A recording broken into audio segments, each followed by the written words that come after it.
1980s that historians fully realized what those 18 men had achieved.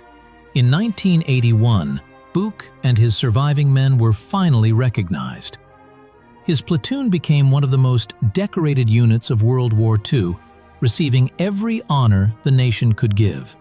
They hadn't just fought with bravery, they had been the crucial nodes in a network that saved the Western Front. This victory was a testament to the American spirit, but it was also a victory of engineering and logic. It tells us that in the most chaotic moments of life, the systems we build and the ways we communicate are just as important as our individual strength. The Germans bet on the fog to hide their movements, but they didn't realize that the Americans had learned to see with more than just their eyes. When we look back at the Battle of the Bulge, we often think of the tanks and the massive movements of armies. But we should also remember the silence of the fog, the crackle of an FM radio, and the young men who stood their ground when they couldn't see what was coming. They were the ones who proved that no amount of mist can hide a group of people who are determined to stay connected and hold the line. The lesson of December 1944 is that technology is only as good as the people who use it. The SCR-300 was just a metal box until a 20-year-old lieutenant used it to defy an empire.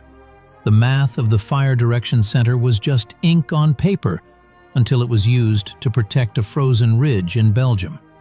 Together, the man and the machine created a defense that was truly incomprehensible to their enemy.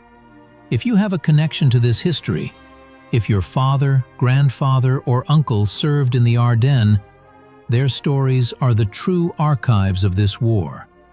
They lived through the zero visibility and the bone-chilling cold. They were the human components of a system that changed the world.